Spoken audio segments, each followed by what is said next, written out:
Hello guys, welcome to Avi's financial focus. എന്ന് നമ്മൾ discuss ചെയ്യാൻ പോകുന്ന ബ്ലൂ ചിപ്പ് സ്റ്റോക്ക് അല്ലെങ്കിൽ ബ്ലൂ ചിപ്പ് കമ്പനീസ് എന്താണെന്നുള്ളതാണ്. അപ്പോൾ ഇതിന് മുന്നേ നമ്മൾ പ്രീവിയസ്ലി റേഷ്യോസ് എല്ലാം നമ്മൾ കവർ ചെയ്തിട്ടുണ്ട്. Most of the ratios fundamentals cover ചെയ്തിട്ടുണ്ട് നമ്മൾ. അപ്പോൾ നിങ്ങൾക്ക് അതൊക്കെ മനസ്സിലായെന്ന് വിചാരിക്കുന്നു. എല്ലാം കാണുക, ഷോർട്സ് പഴയതൊക്കെ എടുത്ത് പ്രീവിയസ്ലി ഞാൻ ചെയ്ത ഷോർട്സ് ഒക്കെ.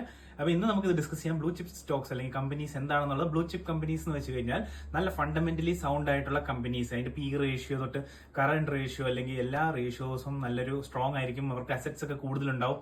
അതുപോലെ അവരുടെ മാർക്കറ്റ് ക്യാപിറ്റലൈസേഷൻ കൂടുതലായിരിക്കും. ലാർജ് ക്യാപ് സ്റ്റോക്സ് എന്നും ഇതിനെ പറയും നമ്മൾ. ഏറ്റവും വലിയ ലാർജ് ക്യാപ് സ്റ്റോക്സ്, നല്ലപോലെ ഫണ്ട് ഉള്ളതും നല്ല മാർക്കറ്റിൽ നല്ല ഡിമാൻഡ് ഉള്ളതും ഇതുങ്ങൾക്ക് നല്ല പേരുമായിരിക്കും. നമുക്ക് ഈ കമ്പനികൾക്ക് മിക്കവർക്കും ഈ കമ്പനികളെ അറിയായിരിക്കും. അതാണ് ഇതിന്റെ ഒരു ഗുണം എന്ന് പറയുന്നത്. ഇതിൽ അഡ്വാൻറ്റേജ് എന്ന് പറഞ്ഞു കഴിഞ്ഞാൽ പിന്നെ വേറെ അഡ്വാൻറ്റേജ് വരുന്ന ലിക്വിഡിറ്റി നല്ലപോലെ ഉണ്ടാവും. ലിക്വിഡിറ്റി എന്ന് വെച്ച് കഴിഞ്ഞാൽ ഇതെങ്ങനെയാന്ന് വെച്ച് കഴിഞ്ഞാൽ ലിക്വിഡിറ്റി എന്ന് വെച്ച് കഴിഞ്ഞാൽ ഇപ്പോൾ ആൾക്കാർക്ക് ബൈയും സെല്ലും ഒരുപാട് പേര് അതിലുണ്ടാവും, ബൈയും സെല്ലും ചെയ്യാനുള്ളത്. ഇപ്പൊ നിങ്ങൾ ചില സ്മോൾ ക്യാപ് സ്റ്റോക്സിൽ നോക്കി അറിയാം.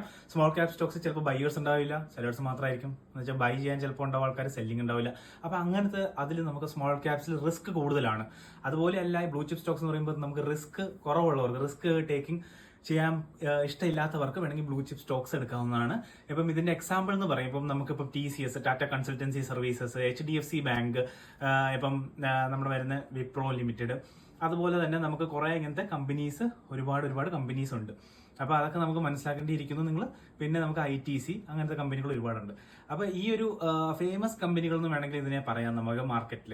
അപ്പൊ ഇവർക്ക് ലോ വോളറ്റൈലും ആയിരിക്കും. ഇവർ വലിയ വോളറ്റൈൽ ഇല്ല എന്ന് വെച്ച് കഴിഞ്ഞാൽ ഇപ്പം സ്റ്റോക്ക് മാർക്കറ്റ് താഴെ ഇറങ്ങുവാണെങ്കിൽ പോലും ഇതുങ്ങൾ വലിയൊരു ചേഞ്ച് ഉണ്ടാവില്ല. ഇതിൽ ചെറിയൊരു ലോ ഒക്കെ വരുള്ളൂ. പക്ഷെ നമ്മൾ small cap as compare to small cap and mid cap. But നമുക്ക് അതിലെന്ന് വെച്ച് കഴിഞ്ഞാൽ ഇപ്പൊ നമ്മൾ മിഡ് ക്യാപ്പും സ്മോൾ ക്യാപ്പും പറയുവാണെങ്കിൽ നല്ലപോലെ ഇറങ്ങും. നല്ലപോലെ ഇച്ചിരി ചാർട്ട് താന്നാൽ മതി, നല്ലപോലെ താഴത്തേക്ക് പോകും. പക്ഷെ ഈ ഒരു സ്റ്റോക്കുകൾ എപ്പോഴും കൺസിസ്റ്റന്റ് ആയിട്ട് കുറച്ച് താഴേക്ക് വരുള്ളൂ. പിന്നെ ഇതിൽ കൂടുതലും ആൾക്കാർ ഇതിലാണ് ബൈയും സെല്ലും ചെയ്യുന്നത്, ചെറിയ പ്രോഫിറ്റ്സ് എടുക്കാൻ വേണ്ടി. ഇപ്പൊ ഇന്നെടുത്തു മറ്റന്നാൾ സെല് ചെയ്യാൻ വേണമെങ്കിൽ T+1 ഡേ സ്വിംഗ് ട്രേഡിംഗ് ഒക്കെ ചെയ്യാവുന്നതാണ്. അല്ലെങ്കിൽ 1 വീക്ക് നിങ്ങൾക്ക് വെക്കാം, 2 വീക്സ് വെക്കാം. അങ്ങനെ നിങ്ങൾക്ക് ആവറേജ് ചെയ്ത് വേണമെങ്കിൽ കുറച്ച് ദിവസം കഴിയുമ്പോൾ സെല് ചെയ്യാം. അങ്ങനെയൊക്കെ ആൾക്കാർ ഇതിൽ കൂടുതലും ചെയ്യുന്നത്. അപ്പം ഇതിൽ നിന്ന് ഒരു കൺസിസ്റ്റന്റ് ആയിട്ട് ചെറിയ പ്രോഫിറ്റ്സ് ഒക്കെ ഈ ലാർജ് ക്യാപ് സ്റ്റോക്സിലായിരിക്കും ആൾക്കാർ കൂടുതലും ഉണ്ടാക്കുന്നത്. സ്മോൾ ക്യാപ്സിൽ ഉണ്ടാക്കും, പക്ഷെ അതൊക്കെ നല്ലപോലെ എക്സ്പീരിയൻസ് ആയ ആൾക്ക് മാത്രമാണ് അത് ചെയ്യാൻ പറ്റുന്നത്. അപ്പൊ നിങ്ങൾക്ക് ഹോപ്പ് മനസ്സിലായെന്ന് വിചാരിക്കുന്നു ഈ ബ്ലൂ ചിപ്പ് സ്റ്റോക്സ് എന്താണെന്നുള്ളത്. ഇവരുടെ ബാലൻസ് ഷീറ്റും പ്രോഫിറ്റ് ആൻഡ് ലോസ് അക്കൗണ്ടും എല്ലാം ഇവരുടെ നല്ലതായിരിക്കും എപ്പോഴും.